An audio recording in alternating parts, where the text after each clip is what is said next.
The doctor says you have cancer. You have cancer. Now what? What do you do now? Treatment. What treatments? Where? There's a place called Hope.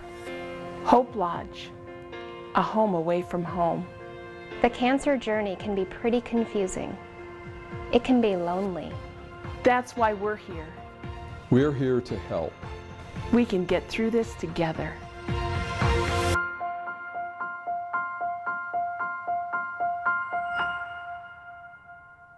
Welcome to Giving Hope a Home, a program of American Cancer Society Hope Lodge.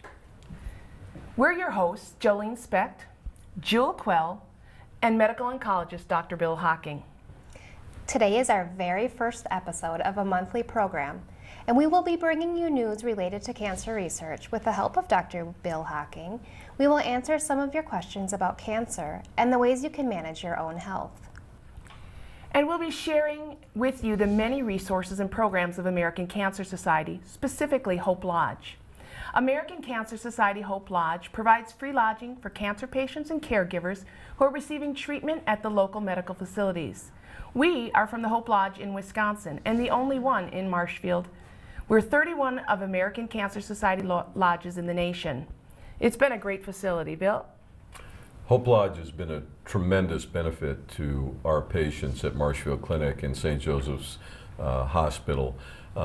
It has really enabled patients who otherwise might not have been able to undergo more prolonged types of therapy to stay in Marshfield, to receive radiation therapy or more prolonged chemotherapy treatments that are so important to their care. And many times we get questions about what is the criteria for staying at Hope Lodge, and it's really quite simple. Number one, the patient must have a cancer diagnosis. Number two, they must be 40 miles or so away from Marshfield at least in order to travel here for treatment. And then they must be referred by their physician. And Bill, you've referred a lot of patients to us over the last 10 years. Yes, I have. I've found that my patients have been so surprised when they learn about Hope Lodge and the fact that they're able to stay free for whatever length of time is necessary for them to undergo their treatment. They're just incredibly grateful, but they're also grateful once they stay at Hope Lodge and find out what a welcoming, warm environment Hope Lodge provides to them. And as we often say, it's a home away from home for them, and I think that's so true for virtually everyone that stays there. And well, and that's the thing is a lot of times they really become like family when they've been there for 4, 5, 6, 8 weeks, and sometimes it gets longer depending on the treatment types and the changes that occur in their with their cancer treatment. And so, we greet them with hugs when they come, when they leave, when they're getting ready to go. It's like saying goodbye to family that you won't see for a while again. Right. So it really does. And a lot of people say it's like a hotel, and it is in a sense, but we don't charge anybody. And except that we become really a big support group for them. We become a stress-free environment. They meet other people. They make friends. We've had people who have exchanged addresses. We had one time a couple, I'll never forget this, we had a couple who, both from opposite ends of the state, came to Hope Lodge. Both were there for their treatment for several weeks. And they now come and play cards at Hope Lodge when they're coming and arranging their medical appointments. So it's become their stopping place here in Marshfield after their checkups and that. It's really a great place. Yeah, no, there's no doubt about it.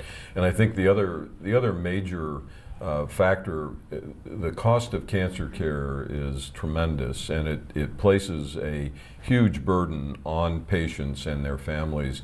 And Hope Lodge relieves a very substantial portion of that burden by providing a place to stay free of charge for our patients. And so it relieves both the financial burden but also the stress, part of the stress at any rate, of worrying about how they're going to afford the care that they need to remain alive. Yeah, in the last 10 years, it'll be almost 11 years this March that we have been in Marshfield, Wisconsin as a Hope Lodge. We have seen over 12,000 patients and caregivers. and you multiply that times an average hotel stay of about $100 in Marshfield, give or take, you're looking at a $1.2 million savings for cancer patients just at this Hope Lodge. And that's one thing I'm very proud to be a part of American Cancer Society for, is the things that we do for the cancer patients. Now, I would imagine the cost of treatment is quite extensive, and that paired with what lodging would otherwise cost them, not having Hope Lodge would otherwise deter a patient from maybe even receiving their treatments at all. I think that's right, Jewel. We've in the past had seen patients who would actually decline to go through a course of treatment because they just simply didn't feel they could either make the travel back and forth or afford to stay in a hotel or other kind of rooming house here in Marshfield. We actually have had patients turn down important treatments just for financial reasons. Today we're going to also be talking about a lot of different things as well. What causes cancer? And then later in the show, Jewel's going to introduce us to fitness specialist Amy Bauman. She will show us ways to help prevent cancer through exercise and weight management. So Dr. Hocking, you have some big news. You recently retired, I understand, and a long time in practice. Tell us a little bit about that. Well, I've been in practice as a medical oncologist and hematologist at Marshfield Clinic for almost 31 years. Wow. Would have been 31 years in April. Prior to that, I was at UCLA in Southern California for about 5 years. So altogether, a little over 36 years of practice.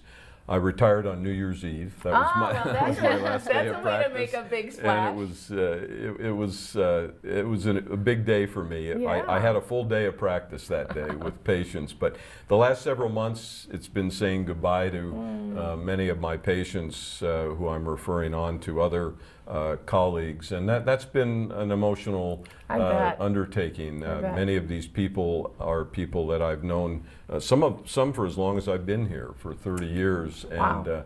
And as you described, we become very close to our patients, and I think that the thing I will truly miss about practice is the people, the patients in particular, but also the colleagues that we all share. So I'll still be involved in activities at Marshfield Clinic and St. Joseph's Hospital to a much more limited extent, still continuing some research related to lung cancer and cancer survivorship. And I'll still be, of course, involved with supporting Hope Lodge. And you've been a long-time supporter of Hope Lodge. I mean, I know you were on our Hope Lodge Gala Committee for a couple of years. It's our fundraiser that we do. And you were the chair, you and your wife were chairs last year. Karen and I were the co-chairs of the committee last year. Yeah, that's a labor of love. Yeah. We love being involved. That's a really fun event too. So, and then we just worked together on a Spirit of Hope Collaboration Award that we were able to receive for Hope Lodge. So that was through the Wisconsin Cancer Council, and you're a part of that as well. Right. I'm on the steering committee for the Wisconsin Cancer Council, and I've actually been involved with the Cancer Council back to when it was initiated by Paul Carbone at the University of Wisconsin back in the early 1980s. And the Wisconsin Cancer Council is a statewide collaboration of organizations that are dedicated to reducing the cancer burden in the state of Wisconsin. So American Cancer Society has always been involved, is heavily invested in the Wisconsin Cancer Council. But there are many organizations from across the entire state. Marshfield Clinic's always had a very prominent role. We're part of this. We've always been part of the steering committee. I served as chair of the Wisconsin Cancer Council in 2012. But it's really the idea of collaborating among a variety of different organizations, provider groups, advocacy groups, insurance companies that are all interested in trying to reduce the burden of cancer. And the award we received, I think, is really, for Hope Lodge, is really very important. It was an award that recognized the fact that Hope Lodge was really a collaborative effort between American Cancer Society, Marshfield Clinic, St. Joseph's Hospital, Right. And that collaboration has resulted in a tremendous benefit for patients that are receiving care in this area. I know when I was there at the awards banquet, I was actually surprised at, I know there's a lot of different organizations, and I was just surprised at how many are involved in working together in all different types of the Yes, cancers and different reasons, whether it's fitness and it's, certain cancers. I was just really surprised. It was a really eye-opening, great experience to see that. It's an impressive array, as you say, of different organizations. It's almost 100 organizations Wow. across the state that are involved in the Wisconsin Cancer Council. That's just it. There are so many organizations working together in the fight against cancer. We are just thrilled to let you know that the American Cancer Society turns 100 years this year. Yay. And Happy birthday. Yeah. And to celebrate, I brought everybody a little treat.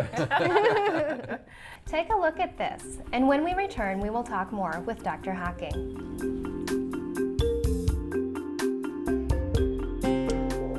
Your American Cancer Society has been saving lives for 100 years, and we've seen quite a few changes in our time. What was the world like when we started? A century ago, the Dodgers were still in Brooklyn. You could get a car in any color you wanted, so long as it was black. There were no PCs, no smartphones, no internet, no vaccine for polio, and not much hope for someone diagnosed with cancer. Back then, only 1 in 10 lives could be saved from the disease. Cancer was a word spoken of only in whispers. But in 1913, we came together to change all that. We built an army of volunteers who spread the word in communities across the country. By the 1930s, our efforts were showing real results. More lives were being saved, but we knew more could be done. So, we enlisted the aid of prominent scientists and helped pioneer the field of cancer research. Celebrities added their voices to the cause, marshaling awareness and resources for further research. Our work led to major medical advances like chemotherapy, and we promoted the Pap test and mammography as important screening tools, helping save millions of lives in the process. When lung cancer deaths skyrocketed in the 1950s, we were there, demonstrating irrefutably the link between smoking and cancer. We supported scores of promising young researchers with exciting new ideas. The result, groundbreaking advances that changed medicine forever. In fact, 46 of our funded researchers have gone on to win Nobel Prizes for their work. In 1971, we advocated for the passage of the National Cancer Act that brought federal focus and funding to the fight against cancer. With greater resources and breakthrough treatments saving more lives, we opened a new front in the battle by providing first-of-their-kind support programs and services for patients and survivors. And with the help of our volunteers, we created the world's largest movement to end cancer with unique fundraising programs and events that empower and engage communities worldwide to finish the fight. Today, 2 out of 3 people diagnosed with cancer are surviving, and we celebrate 400 more birthdays every day that would have otherwise been lost. Yes, the world has changed quite a bit since we started, and no one has done more in the fight against cancer than we have. But there's still more to do, and we need your help. So make your voice heard. Help finish the fight at cancer.org/fight.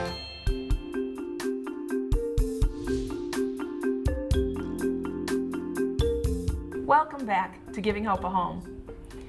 I'm with my host, Jewel Quell, and Dr. Bill Hocking, medical oncologist, and we're going to be talking about cancer, what it is, and what causes it. So, Dr. Hocking, when I was growing up, there was a stigma around cancer, and it was the C word, literally. People didn't talk about it. I remember one instance where I remember my parents talking about somebody who was very ill, and they didn't want to say what it was, and I was concerned. I'm like, what is it? Shh, it's just never mind. It's the C word, literally the C word. So there's just a lot of stigma around about it. Tell us, what are your thoughts? You're a medical oncologist. You've seen it for 30 years. I'm sure you've seen a lot of things. Yes, I've experienced a very similar thing. I think particularly early in my career, which was back in the 1970s, people were much less willing to really talk about cancer openly and recognize that it was simply another type of disease, and there truly was a stigma. I think over the last 40 years that has really evolved, and we no longer really see that in our culture. And I think a lot of that's simply got to do with public education and the fact that this kind of information is so available to people now, and it's not considered a stigma. It is interesting, though, that there are other cultures in which you simply cannot discuss cancer with a patient. So it's still very So I think it depends on where you are, not so much in the United States any longer, but in other cultures you might well encounter that same kind of belief system, and this is just something we don't talk about publicly, even to the patient. And I've seen the situation where a family would say, you know, you can't tell Grandpa that he has prostate cancer.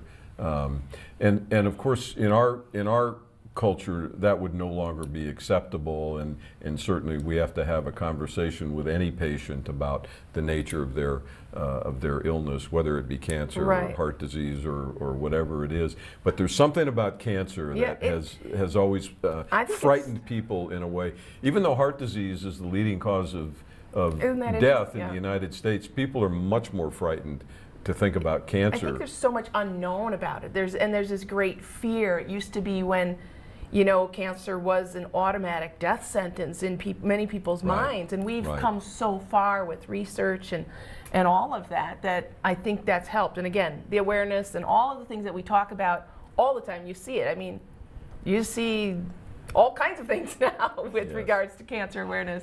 Now, for me, it's almost the opposite. Perhaps being It's because you're so young. an entire another generation. We've dated ourselves here. But I did grow up with it being more commonplace. Maybe it's an entire generation of awareness and education. But for me, it's just household term. Everyone knows someone with cancer. My kids and myself, and we all just it's just part of our vocab now. Yes. So. When you think that in the United States there's about 1.5 million new cancer diagnoses a year, and over a lifetime you're roughly women are at about a 38% risk, men about a 45% risk. It tells you how prevalent cancer is, even though we've seen some reductions in certain types of cancer, particularly those related to smoking with tobacco control. It's obviously a very prevalent disease, so it's not surprising that you would see that. And I think it is a generational. I wish you hadn't pointed that out. I think it is a generational phenomenon that we've seen, and certainly it's good. You can't deal with something that you can't talk about, and so being able to talk about it, talk about the risk factors, talk about what do you do about this disease is very, very important. And you know, that's another interesting thing about Hope Lodge is, you know, if someone were staying at a hotel, they wouldn't have anyone to talk to. When they come to Hope Lodge, everyone there, they can talk about it freely, and they can express their fears, their concerns, they can cry on a shoulder, you know, all of those kinds of things. But there is still, I think, a lot of confusion out there, a lot of unknowns about cancer. So I hope that through this show we share a little bit insight more and more. We're going to learn a lot from you as well. There's a lot of confusion and ideas of what cancer is and what causes it. We took to the local mall to find out what the public had to say about it. Check this out. First thing comes to my mind is smoking. Not in every case, but I think smoking is one of the major causes of lung cancer. Probably many sources. I would say the environment could be in there, the kinds of foods we eat. Smoking, I guess, poor eating habits. Well, smoking. I think the immune system has a lot to do with it. Drinking, not exercising. Your weight has a lot to do with the cancer. I think it's probably a combination of genetics, hereditary causes, and lifestyle, like nutrition. I think it's genetic somewhat, and there is external factors such as chemicals and the like. Well, I think it has something to do with genetics. Well, I think it's a combination maybe of nutrition and perhaps lifestyle in some ways, and the environment. I would have no idea. Because, secondhand smoke causes it. A lot of it, you can get cancer from the sun. Hereditary is what I think. I think that's the biggest cause. I think it has a lot to do with the foods we're being fed, nutrition, your well-being, really. Are you angry? Are you happy? Those are some interesting answers. There does seem to be a lot of confusion about cancer, what causes it, and where it comes from. Yeah, there was a lot of talk about genetics. People are sure that it's family history, environment, what we eat, the things we breathe in. You could see a lot of people think that, and it almost seems to be leading that way with what people are thinking. What statistically we do know that 1 out of every 3 will be diagnosed with cancer, and really that's like one of us here. That's kind of scary for people. So what is it? What does cause cancer? Yes, well, I think it's important to understand that cancer is not a single disease. There are more than 100 different types of cancer. So you have to think about that, because the causes may be different for different types of cancer. We know that as people in the video indicated, that one of the important factors is your genetic background. Okay. But we also know that only about 5% of cancers occur purely on a genetic basis. So just like 5%. That's about 5%. Lower than I would have expected, actually. Your genes are important in many other ways, but only about 5% of cancers you can directly attribute to a genetic abnormality. Okay. And so what that tells us is that the majority of cancers really are related to your environment and environmental exposures. And that may be things such as tobacco use. That's probably the single most important environmental exposure that is related to the development of cancer. But it can be many other things. It can be diet. And we know that certain dietary patterns are associated with certain cancers, diets that are high in fat and low in bulk, which is really the typical American diet, unfortunately. And by bulk, you mean like fiber. Fiber, like good fiber though, like lettuce and leafy greens and that kind of thing. And whole grain foods. Those are protective, but the typical American diet, and this of course ties into the obesity problem in the United States, the typical American diet is one that is higher in fat, lower in those fiber containing foods. So diet's an important element. Exercise level is important. Exposure to other chemicals. We know there are a number of chemicals that have specifically been identified, such as benzene.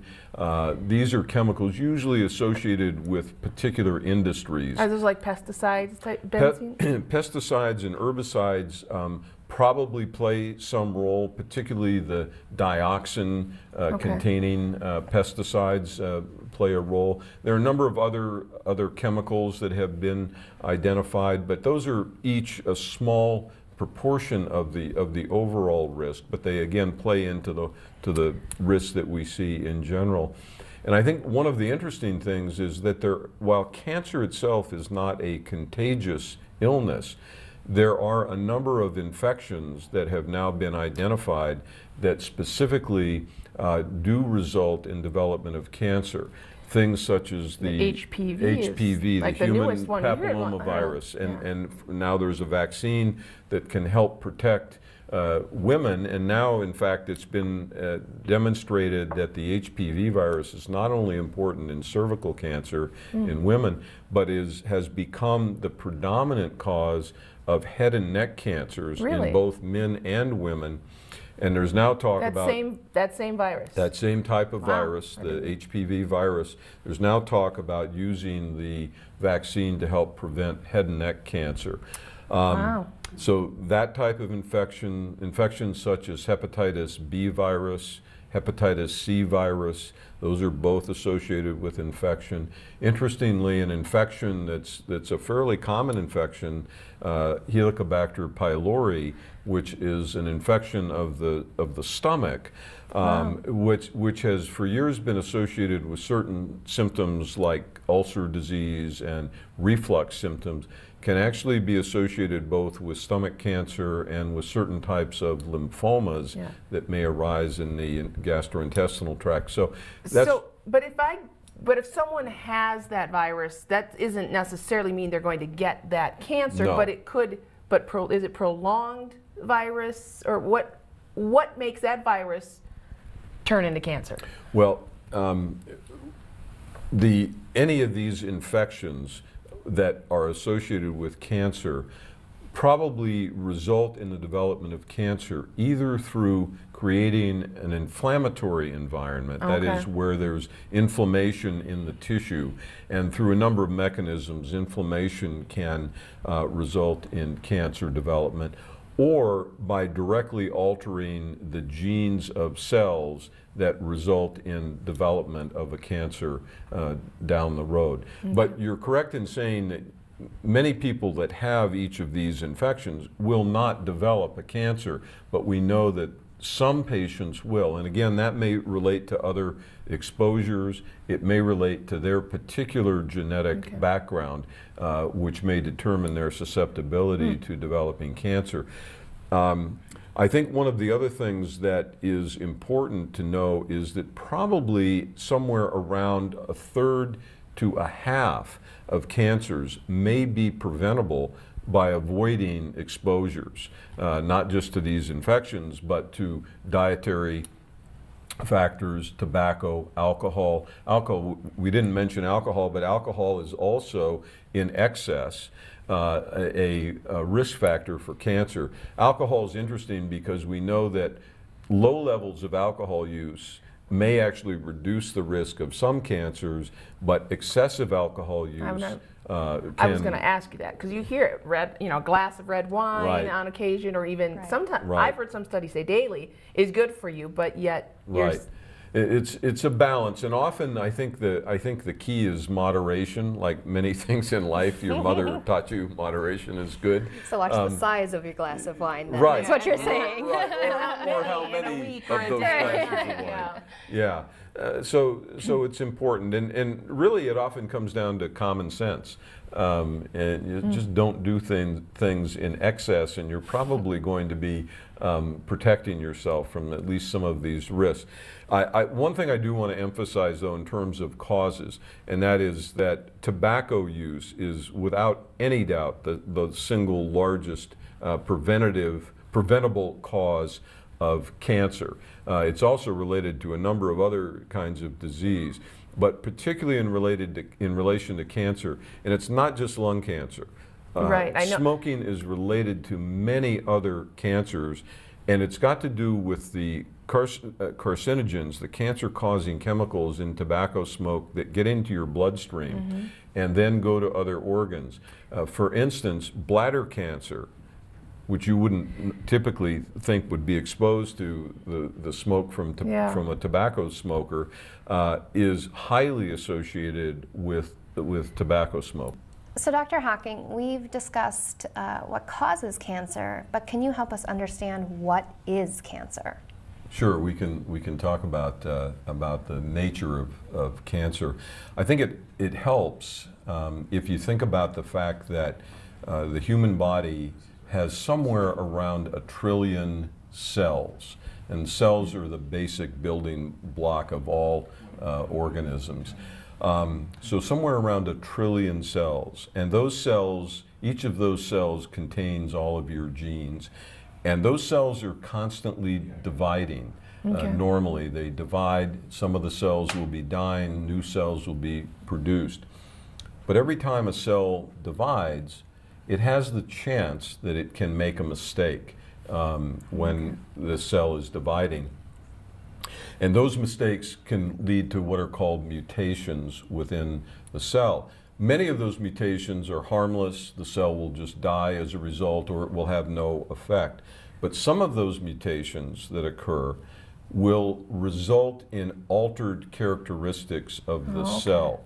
And the alteration may result in the cell now being able to grow and divide when it really shouldn't be doing that, where the cell learns to escape from the normal controls that we have on our cells.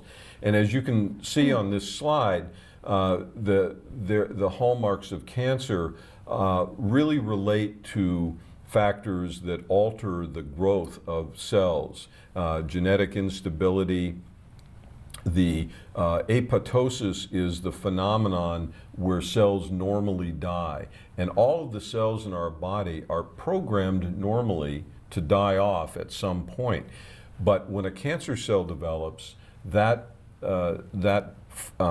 process of natural cell death can be evaded, and the cells don't die. They begin to accumulate, and then they continue to grow. They develop blood vessels. That's the process of angiogenesis.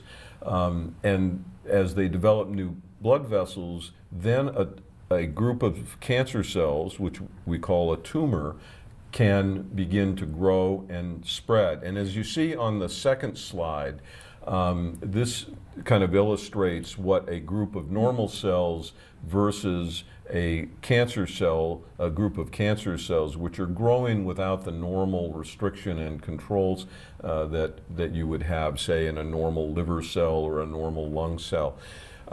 So it's this acquisition of abnormalities in the genetic material that alters the way the cell is going to behave. And that may give the cancer cell an advantage over the normal tissues.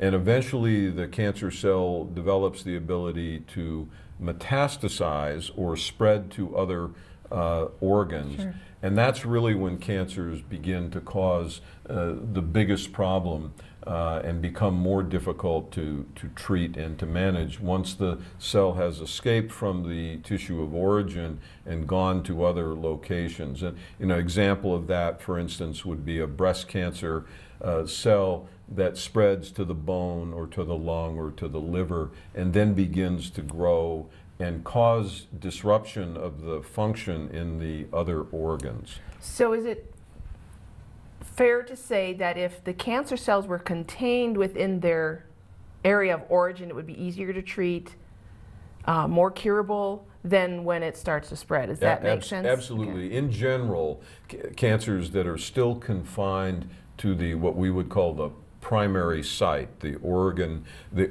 of origin for the cancer, are going to be more highly curable and easier to treat. And that is then why early detection, screening, all of those things are important so that we get it early, stop it from spreading, because then it's much more curable. And absolutely. So when you hear that someone's been diagnosed with stage 4 cancer, flags are going up and alarms are going off, because you know then that means it's spread throughout the body and it's harder to treat. Harder to treat. It's important to emphasize that many stage 4 cancers, stage 4 generally means, the staging system is different for each cancer, but stage 4 generally means that the cancer has spread to organs outside of the primary site of origin.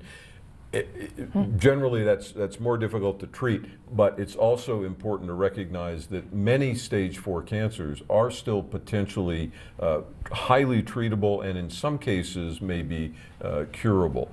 An example, for instance, would be testicular cancer. Even when it's spread widely to many organs, can still be cured. Interesting. So is that the difference then between a cancerous growth and a non-cancerous growth? You can have a benign tumor, for Right. instance, which would be a non-cancerous growth, and generally those tumors will not invade as aggressively in the local area and will not metastasize or spread to other organs. So that's basically the difference. And a benign tumor usually can either be ignored, or if it's growing, can be treated locally by something like surgical removal, or in some cases radiation treatment. Interesting. Okay. And you know, a lot of that, all that information actually that you've been telling us about really has come through research. Absolutely. And without the research, we wouldn't know anything that we do know today. So, studies and research have proven some things. In the 100 years that American Cancer Society has been conducting research, we have proven in our Cancer Prevention Study 1, or CPS-1, that tobacco does lead to cancer. CPS-2 proved that obesity plays a part with a cancer diagnosis. And later in the show, we'll be talking with expert in weight management, Amy Bauman.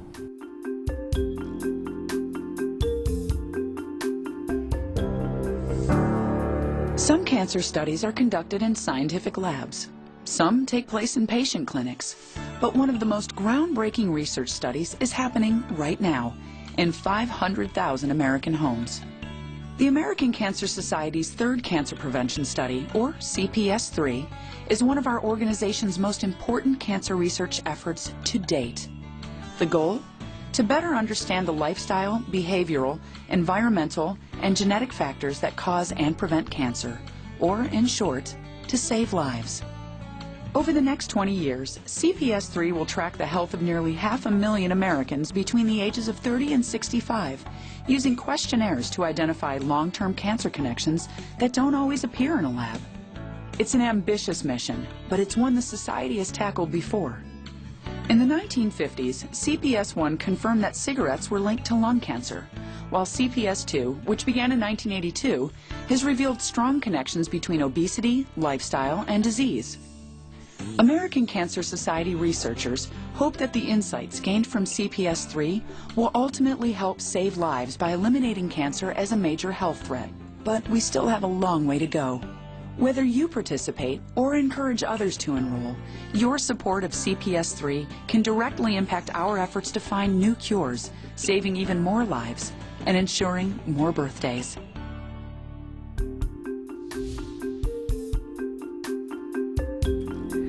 So we understand the need for research, and that's where American Cancer Society pours in literally millions of dollars every year into research to figure out what it is and that. But there's also another component, and that is action. It's one thing to know the information, but it's another thing to do with what the information is that we have. And so CPS-2 was obesity and cancer. And so today we're actually bringing in a fitness specialist, Amy Bauman. And so we'll be learning from her a few tips and tricks that we can do to help prevent cancer. We're here with Amy Bauman, fitness specialist from the YMCA. And Amy, you've been with the YMCA for 22 years. Yes. And plus, yeah. Yeah, plus. So Yep. what is your role with the YMCA? I teach a number of classes. I used to be in management, and now I've moved kind of out of that and teaching classes every day. Every Yep, day. Every day. So you Few get the classes. luxury of working out every day Yes. and getting paid Yes. for it. Yes. It is. It is Well, a great time. You know, we all make New Year's resolutions. Everybody makes them for whatever. But I would bet that the most #1 New Year's resolution is weight loss. And how many people break it very soon afterwards? I'm sure. Do you see like this influx of people at the gym? Oh yes. Oh yes. Yes. A bunch of newbies right now. Yeah. But it's fun. New faces. The first week, I'm Yep. sure. And then how soon before it fades away?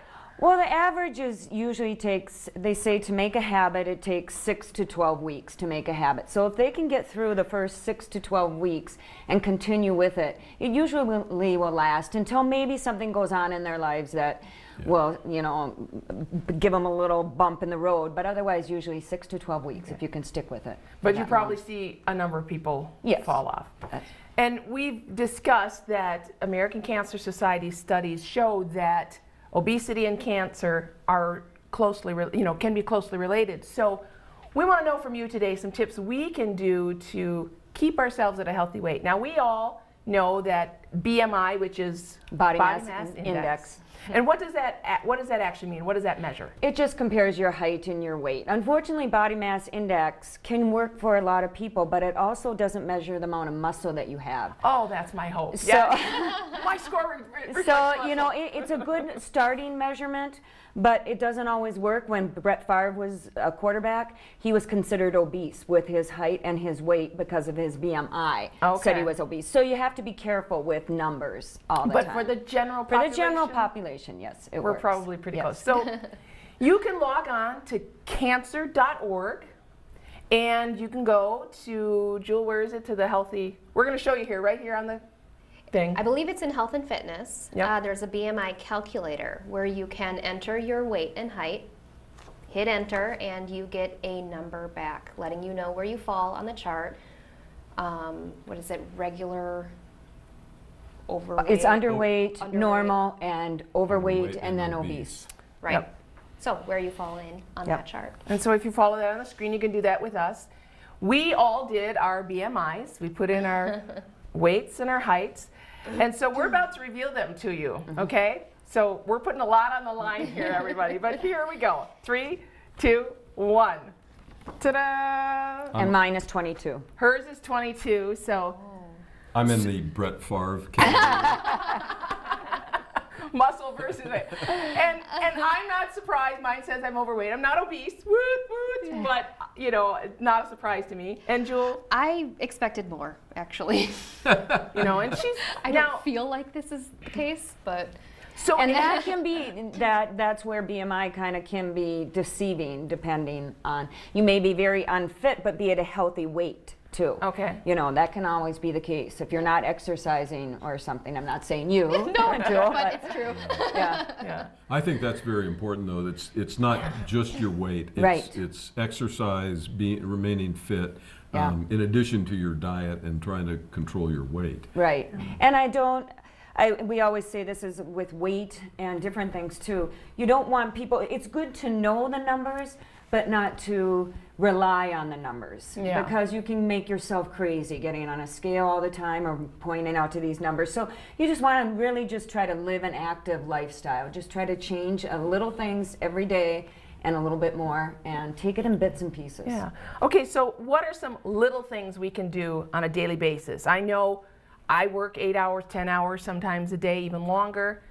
I did get a stand-up desk. We have a picture of my stand-up desk because I found I was sitting 8 hours a day. So now I stand probably 6 hours a day. There you'll see the picture of me at my stand-up desk to keep myself moving as I've gotten older. I find that that's really hard on myself to just sit so long. But Jewel, on the other hand. To be honest, when you told me you were going to get that, I thought it was a joke. Then when it actually came, I made fun of it. It just looked and seemed ridiculous to me. But it's not bad. I get it. It's actually kind of comfortable to use. And I don't want one, but I get it. So what are some things we can, go ahead. Sorry. What I was curious about is I have heard of people using exercise balls as chairs. Yes. I don't like to stand. I prefer to sit pretty much all the time. But if I could sit and tone at the same time. Absolutely. This runs around, a good ball runs around $20 or so. You can get a good ball. You don't have to sit at it the whole day. And I guess I wouldn't really recommend the whole day. I would recommend, maybe an hour and then go back to your chair and just kind of flip-flop. But yes, it's one of the best ways because you have to engage your core while you're sitting here to stabilize your body so your core is working. And then you can just bounce on it too. And that's, but number one, it just makes you feel good. That's just a fun thing to do. But there's a lot of things you can do, just sitting on the ball and doing leg lifts and like, you were saying that you were standing and talking on the phone, walking around, or I know a woman who didn't have access to a gym, didn't have a treadmill, couldn't afford to have a treadmill in her home, but wanted to exercise. She just stood up and marched while she was watching one of her favorite shows. She just walked in place and pumped her arms, and she was moving while she was watching one of her favorite shows, and what she would have done anyway, and just sat. Or if you want to watch one of your favorite shows, just sit on this ball and have some weights with you. You know, just little things. It doesn't have to be overwhelming. And I guess that's the thing we don't think about in small steps is, you know, instead of putting the Cheetos in, you could be lifting the weights or whatever, and those are things to remember. It's just, how do we remember that? Yeah, little things like you always hear people say, but it's so true, just taking the stairs when you have a clinic appointment. You know, taking the stairs instead of the elevator. It's such an easy thing to do. Parking your car away, although today with the snow that we're having, I don't know if people would want to do that as much, but really, little things. And I will tell you, this year I just got this for a birthday gift, and it is called a Fitbit. And it measures. I'll take it off. It measures all your steps that you take during the day, how many miles you go, and if you have a computer, it will log it onto your computer with it once you register and everything with the thing. And it's free to register, it's free to log. And you know, I've been exercising, like I said, since I was 12 years old and working at the Y for 20 plus years. And this has really motivated me to get more steps in that aren't part of my everyday. And so I'm kind of challenged to say, oh, I got that many steps in, or you know, and then it gives you how many calories you've burned too. So I really recommend this to somebody. It even tracks your sleep too, doesn't it? It does. It can track your sleep, and if you want to take it farther, on the same computer program, you can load your calories and what you do during, how much you eat during the day, and everything. And it's real easy to do that. So and what is that called again? It's called a Fitbit. We gave one of my sons this year, and he just loves it. I just love it. So I think that's a really, and it's not a big investment. It's about $50. Okay. So that's something that people could do to get themselves maybe motivated, to self-motivate. So I suppose it would be easy to set goals for yourself then too. I mean, looking at your steps per se. If you're just a few steps short of like 1,000 or whatever it might be, that you might just get out and do that. Right. They do recommend that every person gets 10,000 steps a day. So that's a good place to start, or even if you even 5,000 and work your way up. You know, just try to just move more. Very interesting. Well, Amy, thank you for being with us today. We really appreciate it. That was nice. In case you missed any of our topics today, you can watch this episode on marshfieldtv.com. Or for more details, go to www.cancer.org, where you can search for anything cancer-related, including information on donating to the American Cancer Society Hope Lodge. Hope Lodge offers free lodging to cancer patients needing to travel for treatment. We are a fully staffed facility with all the amenities of home away from home. Here's just a peek at what's inside our doors.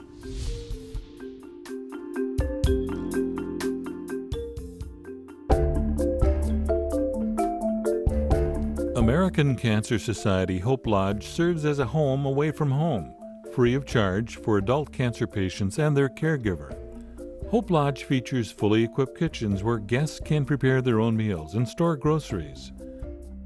A common dining room allows guests to share meals and time with others. Guests can also help themselves to hot coffee or tea and a variety of snacks from the coffee bar. Appliances are donated by Whirlpool. Thanks for joining us today on Giving Hope a Home. See you next time. Bye.